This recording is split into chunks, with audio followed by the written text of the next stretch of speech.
여러분, 우리가 살펴보고 있는 이 누가복음이라는 책은요, 좀 독특한 책입니다. 왜 제가 독특하다고 말씀을 드리냐면, 사복음서 중에서 이 길이로만 따지면 굉장히 가장 길 겁니다, 아마도. 그리고 다른 복음서에서 다루지 않았던 강조점들이 참 많이 등장하는데, 우선은 기도에 대한 얘기가 참 많이 등장을 해요. 특별히 기도 중에서도 누구의 기도가 주목이 되느냐? 바로 예수님의 기도죠. 그러니까 누가복음을 읽을 내내 예수님이 어떤 행동과 어떤 뭔가를 하실 때마다 나타나는 게 기도하셨다라는 거예요. 뭘 하기 전에 기도하셨고 무엇인가를 하고 나서 기도하신 거죠. 또 한 가지가 성령에 대한 되게 강력한 메시지를 담고 있다는 거예요. 여러분, 누가복음과 사도행전의 공통점이 뭔지 아세요? 같은 저자 누가가 썼다는 거죠. 근데 하나의 주제를 굳이 꼽으라고 한다면 성령이라는 주제가 이 누가복음과 사도행전을 이어주고 있더라는 거예요. 그래서 성령 행전이라고도 불리잖아요.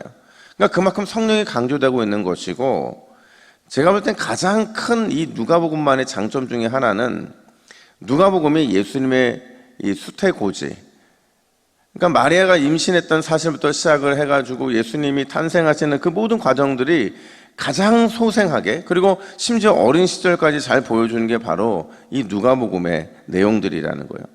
특별히 여러분, 오늘 본문도 우리가 다 잘 아는 본문 내용이죠.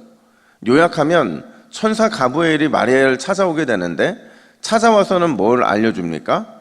처녀의 몸으로 메시아를 낳게 될 것이라는 것을 예고해 주고 있는 거죠. 근데 여러분, 잘 생각해 보세요. 처녀의 몸으로 메시아를 낳는다. 이게 어떻게 보면 굉장히 이 여인에게는 치명적인 얘기이기도 하지만, 믿음의 눈으로 본다면 처녀의 몸으로 메시아를 낳는다는 것을 한 단어로 요약하면 뭐냐? 은혜라고 말할 수 있다는 거죠. 그러니까 이 마리아의 수태고지는요, 마리아 자신에게도 은혜이지만 이 말씀을 묵상하는 믿음의 성도들로 하여금 하나님의 은혜가 얼마나 강력하고 대단한지를 묵상하게 만든다는 거죠. 구체적으로 어떤 은혜를 오늘 본문은 말해주고 있느냐? 첫 번째로요, 자격 없는 자에게 임하는 하나님의 주권적인 은혜라는 겁니다. 여러분, 은혜라는 말 자체가 그래요. 자격이 있는 자에게 주어진 건 은혜가 아닙니다. 보상이죠. 근데 자격이 없는 자에게 임했다? 그건 은혜인데, 특별히 마리아에게 임한 그 은혜는 하나님의 주권적인 은혜더라는 거죠. 우리 28절 말씀을 같이 한번 읽어볼까요? 28절입니다. 시작. 그에게 들어가 이르되 은혜를 받을 자여 평안할지어다. 주께서 너와 함께 하시도다 하니. 아멘. 여러분, 가브리엘이요, 마리아를 찾아가자마자 내뱉은 말이 뭐냐? 은혜를 받은 자여. 그러니까 이미 마리아는 은혜 안에 있는 여인이라는 거죠. 그래서 이 표현이 30절에서 한 번 더 반복이 되는데, 네가 하나님께 은혜를 입을 것이다, 입고 있다, 입었다. 어떤 거요? 입었다라고 말하는 거죠. 근데 여러분, 이 말은 사실은 이 마리아에게 있어서는요, 아니, 이 유대인 문화에 있어서는 격에 맞지 않는 말입니다. 왜냐하면 이 유대인 사회에서는요, 누군가에게 어떤 인사를 할 때 이 사회적인 계층과 또는 지위에 따라서 어떤 인사를 하는지가 결정되거든요. 오늘도 이 자리에 여자분들이 많이 계시지만 너무 죄송하지만 당시에 이런 문화적인 배경 속에서 마리아는 여자였고 아직 결혼하지 않은 처녀였기 때문에 사실상 유대 사회에서는 아무런 지위가 없는 여인입니다. 근데 그런 여인에게 와서 은혜를 받을 자여라고 말하고 있는다는 것은 정말 과분한 호칭인 거죠. 더불어서 뭐라고 또 말하느냐? 하나님이 너와 함께 하신다. 한 단어로 뭐예요? 임마누엘이잖아요. 그 임마누엘이라는 약속을 받은 것 역시도 그녀에게는 과분한 축복이었다는 거예요. 심지어 여러분, 더 중요한 것은요, 오늘 마리아가 살고 있던 지역을 26절 하반절에서는 갈릴리 나사렛이란 동네라고 말하고 있거든요. 제가 어디를 가든지 신기한 게 있어요. 뭐냐면 저한테 어디에서 목회하세요? 물어보세요. 그럼 제가 서동에서 한다고 하면 잘 몰라요. 근데 동상동에서 한다고 하면 또 알아요. 저는 동상동이라는 일을 들어본 적이 없는데, 그러니까 이게 똑같은 거거든요. 그 당시에 마리아가 살았던 갈릴리 나사렛이라는 이 동네는요, 나사렛이라는 동네 자체가 구약 성경에도 한 번도 등장하지 않고 외경에서도 마찬가지로 뭐 요세푸스의 글에도 전혀 언급되지 않을 정도로 굉장히 주목받지 못한 동네거든요. 근데 그런 동네에 가브리엘 천사가 찾아간 것도 놀랄만한 일이지만, 그런 거기에 살고 있는 아무런 사회적인 지위도 갖지 못한 이 마리아에게 임마누엘의 약속을 하고 수태고지의 약속을 하고 있다는 것은 정말 과분한 사랑의 표현이라고 말할 수 있다는 거죠. 그러니까 정리해 본다면 오늘 이 본문의 전체 내용은 은혜인 거예요. 자격 없는 자에게 부어주신 하나님의 주권적이고 특별한 은혜가 오늘 마리아의 이 이야기를 통해 우리에게 들려주고 있는 거죠. 중요한 것은 여러분, 오늘 이 자리에 나와 있는 저와 여러분들 역시도 그런 은혜의 수혜자들이라는 사실을 잊지 마시기를 축복합니다. 여러분들을 선택하신 하나님의 은혜도 대단한 것이지만 그 주권적인 은혜 가운데 이 자리에 여러분을 불러 모으신 것도 특별한 은혜이기 때문에 그런 거죠. 그렇다고 한다면 우리는 오늘 이렇게 자문해 봐야 돼. 나는 오늘 이 자리에 있는 것이, 내가 은혜를 받고 있는 것이 하나님의 주권적인 것이고, 그 주권적인 은혜가 받아 마땅하지 못한 내가 받고 있음에 나는 감동하며 살아가고 있는가, 나는 감격하고 있는가라는 것이죠. 여러분, 오늘 이 자리에 여러분들에게 먼저 주님이 찾아오셔서 은혜를 받을 자요 라고 말씀하시고 주님이 너와 함께 하신다고 약속해 주심을 믿으시기를 축복합니다. 더 중요한 것은 그런 여러분들이 감격하고 있다는 사실도 여러분 기억해야 되는 거죠. 오늘 그 특별한 은혜의 감격을 다시 한번 누리시기를 예수님의 이름으로 축복합니다. 두 번째로, 이 마리아의 수태고지를 통해 우리가 묵상해야 될 은혜는요, 온전한 드림의 태도를 통해서 은혜가 은혜될 수 있다는 것을 보여주는 거죠. 아마도 여러분, 마리아는요 오늘 가브리엘의 말을 듣고서는 굉장히 두려웠을 겁니다. 왜냐하면 지금 가브리엘의 이 말은요, 이 처녀가 임신하는 이 내용은 세 가지의 면에서 그녀 자신에게는 고립이었고 또 큰 어려움이었기 때문에 그렇죠. 여러분, 약혼했는데 결혼하기도 전에 아기를 가졌다라는 것은 이 남편으로 예정된 요셉, 그와의 갈등뿐만 아니라 심지어 파혼까지 당할 수 있는 일이잖아요. 뿐만 아니라 그녀의 임신은 가족들로부터 외면당하고요, 심지어 이 나사렛이라는 동네가 아무리 총구석이라도 그 문화가 있거든요. 어떻게 처녀가 아기를 가질 수 있느냐, 격리될 뿐만 아니라 버림받고 심지어 구걸하는 인생이 될 수밖에 없는 게 지금 마리아가 처한 상황인 거예요. 그런 두려움에 있던 마리아를 향해서 오늘 가브리엘이 뭐라고 강권하느냐, 37절 말씀 우리 같이 읽습니다. 시작. 대저 하나님의 모든 말씀은 능하지 못하심이 없느니라. 아멘. 여러분 잘 보세요. 대저 하나님의 모든 말씀은 대단하다 이렇게 말하면 되잖아요. 엄청나다 이렇게 말하면 되잖아요. 근데 능하지 못함이 없느니라 라고 말하는 것은 부정을 몇 번 했어요? 2번 하고 있잖아요. 능하지 못하심이 없느니라. 그러니까 이 말은 왜 이렇게 표현했냐면 하나님께는 진짜 불가능한 일이 없다는 거예요.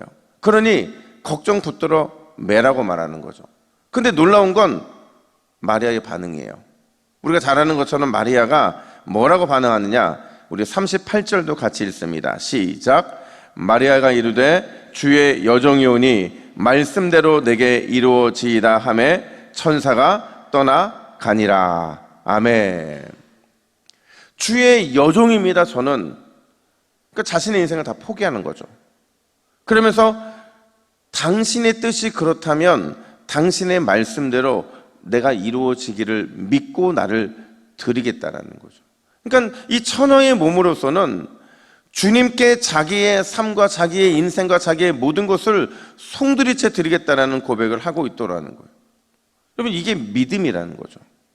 수많은 두려움과 불가능 가운데서도 그분의 말씀을 믿음으로 받아들일 뿐만 아니라 그 말씀에 대한 믿음으로 그 말씀의 바다에 자신의 인생을 송두리째 드리는 것, 그게 바로 참 믿음이라는 것을, 그리고 하나님이 우리에게 원하시는 믿음이라는 것을 오늘 본문은 보여주고 있더라는 거예요.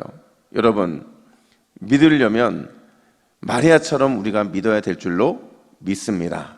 그냥 어제도 오늘도 나는 그냥 믿음 안에 살아가는 것으로 만족하지 마시고 하나님의 말씀을 믿음으로 받아들일 뿐만 아니라 그 말씀이 나를 살릴 것을 믿고 송두리째 그 말씀에 드리는 자세, 여러분, 그게 하나님이 우리에게 원하시는 참 믿음의 모습이더라는 거예요. 제네바의 개혁자 존 칼빈이라는 우리 개혁신학의 뿌리죠. 근데 존 칼빈이요, 목회를 열심히 하다가 이 제네바 교회에서 내쫓김을 당하게 돼요. 그러니까 내쫓김을 당했다는 얘기는, 여러분 생각해 보세요. 제네바에서 자신이 정말 목숨 걸고 열심히 목회를 했는데 나가라고 하니까 나간 거예요. 그 자기는 이제 사역지를 옮겨서 그곳에서 너무 행복하게 사역을 잘 감당하고 있는데 그 교회에서 다시 청빙 요청을 한 겁니다. 우리가 미안하니까 다시 와라. 여러분 같으면 가겠어요? 지금 내가 잘하고 있는데. 근데 안 가고 싶은 거죠. 근데 그런 그에게 파렐이라고 하는 동역자가 찾아와서는 막 저주를 퍼붓는 거예요. 네가 가고 싶으면 가고, 네가 가기 싫으면 안 가고, 이게 네가 목회자로서의 당연한 거냐? 네가 만약에 하나님의 말씀이 너에게 임했음에도 불구하고 가지 않으면 너에게 저주가 임할 것이다. 막 이렇게 막 얘기하니까 칼빈이 괴로웠던 거죠. 그리고는 칼빈이 결국에는 하나님의 말씀 앞에 굴복하면서 뭐라고 고백하냐면, 이게 역사상 칼빈이 남긴 가장 위대한 말인데 이렇게 말합니다. 주님, 나의 뭐를 드린대요? 뭐를 드린대요? 심장을 드립니다. 근데 중요한 건 그 다음이에요. 내일 드리겠습니다. 10년 후에 드리겠습니다. 제가 은퇴하고 나서 드리겠습니다. 이게 아니고 뭐라고 말해요? 즉시, 그리고 신실하게. 지금 당장 드리고, 그리고 온 마음을 다해서 드리겠다라는 말을 하고 있는 거죠. 여러분, 그리스도인들은 그런 사람들이라는 거죠. 자신의 심장을, 자신의 삶을, 자신의 생명을 마리아처럼 하나님께 즉시 그리고 신실하게 드리는 존재들, 그리고 그런 우리의 모습을 하나님이 우리의 최고의 것을 드리면 반드시 그분이 끝까지 책임져 주시고 인도하시는 약속받아 살아가는 게 바로 우리 그리스도인의 삶이라는 거예요. 여러분, 오늘 여러분들의 심장을 즉시로 그리고 신실하게 하나님께 드리시기를 결단하시기를 축복합니다. 드리면 하나님 다 받으실 것 같잖아요. 아니에요. 거기에 덧붙여 주시는 분이 우리 하나님이신 거죠. 반드시 최고의 것을 드리면 최고의 넘치는 것으로 갚아주시는 분이 우리 하나님이시기 때문에 그래요. 여러분, 오늘 자격 없는 나에게 주시는 주권적인 은혜를 말씀을 드렸어요. 그리고 나의 삶을 드리려면 통째로 드리는 것이 참된 믿음이라고 말씀을 드렸어요. 이 말씀 붙잡고 오늘 이 새벽에도 승리하시기를 예수님의 이름으로 축복합니다. 우리 함께 화면을 보시고 같이 기도의 제목을 읽습니다. 시작. 주여, 오늘도 자격 없는 나에게 주시는 하나님의 주권적 은혜를 마음껏 누리게 하옵소서. 주님의 말씀을 믿음으로 받고 내 인생 주를 위해 통째로 드리게 하옵소서. 아멘. 함께 기도하겠습니다. 하나님 아버지, 오늘도 여전히 하나님의 주권적인 은혜는 우리에게 임하고 있는 줄로 믿습니다. 은혜를 받은 자여, 임마누엘의 약속 모두가 오늘 우리에게 주시는, 아니 이미 주신 은혜와 복인 줄로 믿사오니 하나님, 다시 확인하며 다시 하나님께 올려드리는 귀한 우리의 삶이 될 수 있도록 역사하여 주시옵소서. 오늘 주님이 우리에게 어떤 말씀을 주시든 무엇을 요구하시든 믿음으로만 받게 하여 주시고, 믿음으로 받을 때에 내 인생의 가장 좋은 것, 최고의 것, 통째의 것을 주님께 드림으로 주님께 영광이 되는 우리의 삶이 되게 하여 주시옵소서. 감사드리며 예수님의 이름으로 기도하옵나이다. 아멘.